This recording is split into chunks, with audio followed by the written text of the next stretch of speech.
दोस्तों नमस्कार।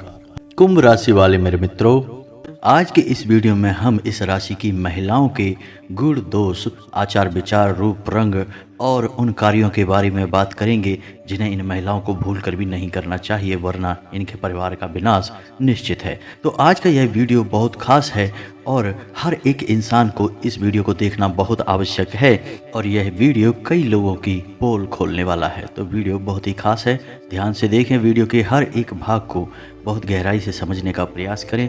इस वीडियो से हर इंसान को कुछ ना कुछ सीख अवश्य मिलेगी, चाहे वह स्त्री है या पुरुष है, कोई फर्क नहीं पड़ता है। यदि पुरुष है तो वे भी वीडियो को देखें और जानें कि कौन से काम हैं जो महिलाओं को नहीं करने चाहिए, जिससे वे अपने घर की महिलाओं के द्वारा की जाने वाली गलतियों को सुधार सकते हैं।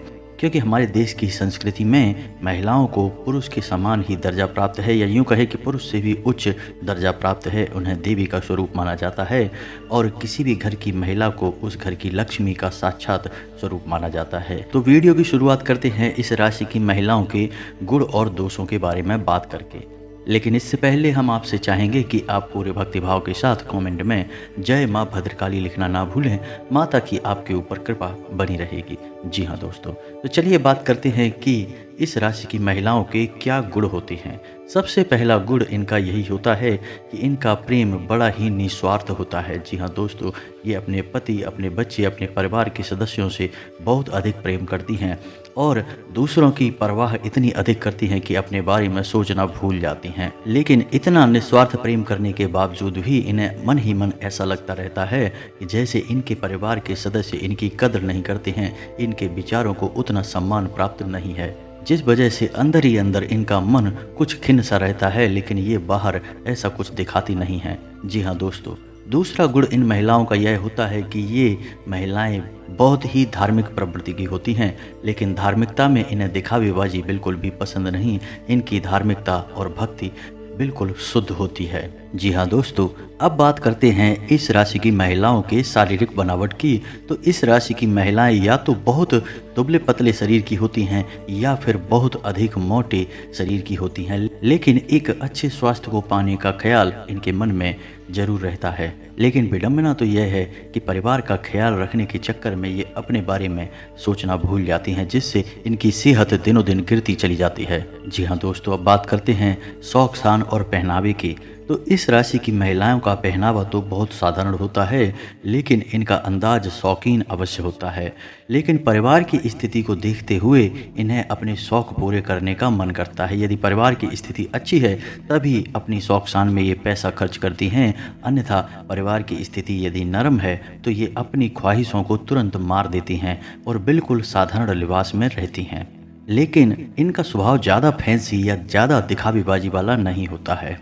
जी हाँ दोस्तों, स्वभाव की बात करें तो इस राशि की महिलाओं का स्वभाव बड़ा ही हंसमुख होता है, मजाकिया अंदाज रहता है। लेकिन परिस्थिति की गंभीरता को इस राशि की महिलाएं अच्छी तरह से जानती हैं, तो उसी के अनुरूप बर्ताव भी करती हैं, जिससे इन्हें सम्मान प्राप्त होता है। जी हाँ दोस्तों, कभी कभार ऐसा होता है कि इस राशि की महिलाओं का झगड़ा दूसरों से हो जाता है, लेकिन ये लोग अपने मन में किसी के लिए बैर नहीं पालते हैं। जी हाँ दोस्तों, जो लोग इनके साथ बुरा भी कर जाते हैं उनके लिए भी इनके मन में बैर नहीं होता है। ये उन्हें कुछ समय के बाद माफ़ कर देती हैं। जी हाँ दोस्तों, तो ये तो इनके स्वभाव की अच्छी अच्छी बातें थीं, लेकिन ऐसा नहीं है दोस्तों कि सब कुछ अच्छा ही होता है। अच्छे के साथ बुरे का मेल भी होता है।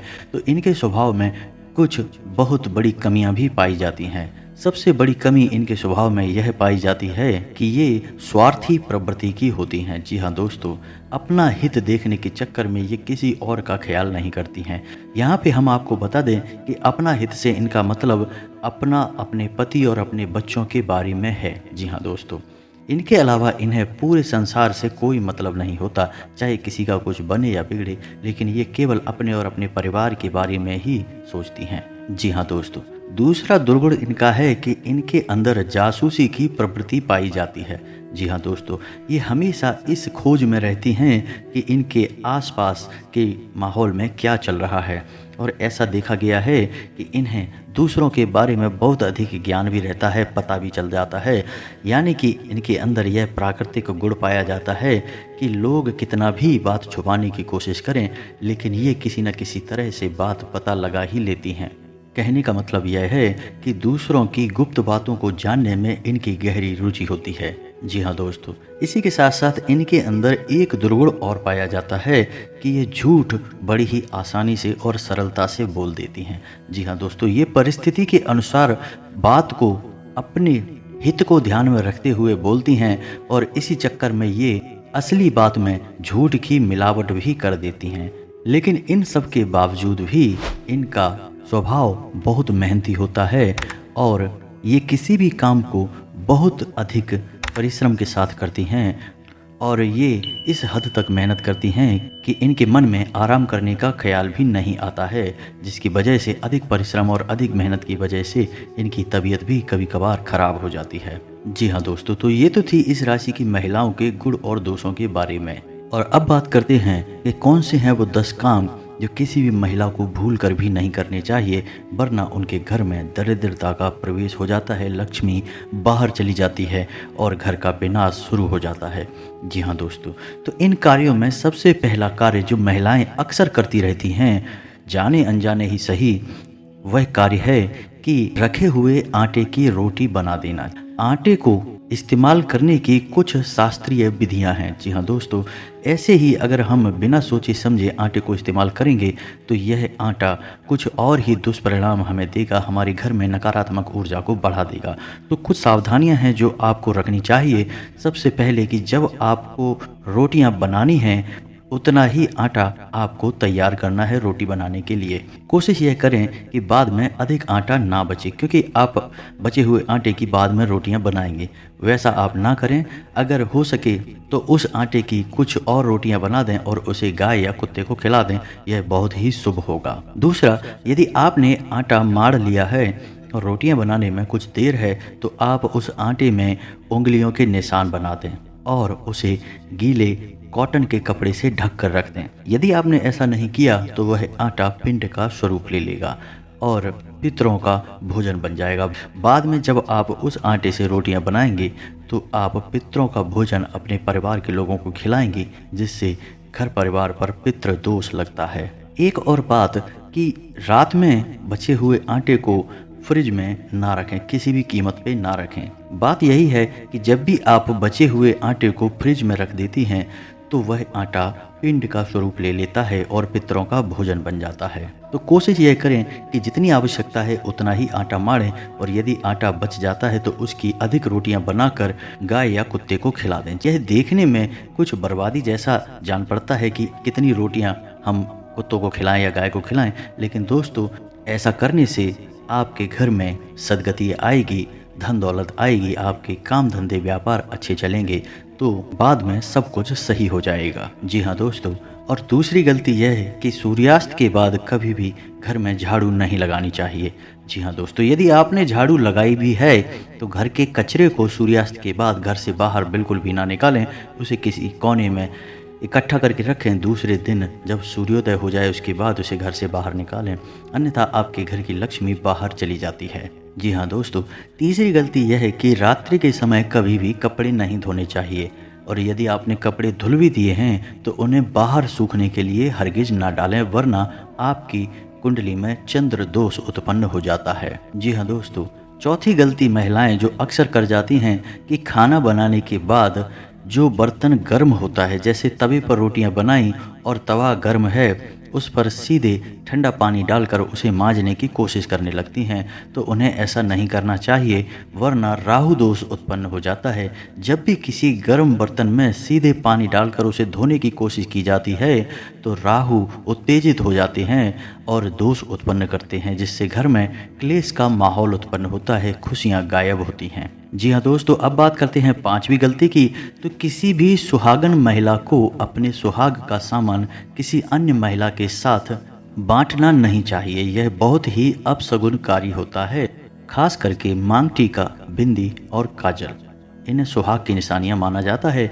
इन्हें किसी भी कीमत पर किसी अन्य महिला के साथ शेयर न करें, बांटें ना। जी हाँ दोस्तों, अब बात करते हैं छठी गलती कि जब भी महिलाएं घर के किचन में काम समाप्त करें तो कोई भी जूठा बर्तन घर की किचन में बाकी ना रह जाए और ना ही किचन गंदी हो। खास तौर से जिस चूल्हे पर खाना बन रहा है वह चूल्हा गंदा नहीं रहना चाहिए। रात्रि को सोते समय घर की किचन बिल्कुल साफ़ सुथरी होनी चाहिए और यही नियम घर के हर एक कमरे का भी होना चाहिए। खास तौर से जिस कमरे में आप शयन करते हैं यानी आपका बेडरूम, वहाँ पर भी कोई भी जूठा बर्तन रात्रि के समय नहीं होना चाहिए। इससे आपका मंगल खराब होता है और घर के लोगों की मानसिकता दूषित होती है और क्लेश का माहौल उत्पन्न होता है और परिवार के लोगों में आपसी प्रेम कम हो जाता है। अब बात करते हैं सातवीं गलती की। जी हाँ दोस्तों, यदि कोई महिला अपने घर में तुलसी का पूजन नहीं करती है। तुलसी का पौधा तो हर घर में होता ही है और इसे सकारात्मकता का प्रतीक माना जाता है और तुलसी को विष्णु प्रिया भी कहा जाता है। यानी जिस घर में फलती फूलती तुलसी होंगी उस घर में धन दौलत आने से कोई रोक नहीं सकता है।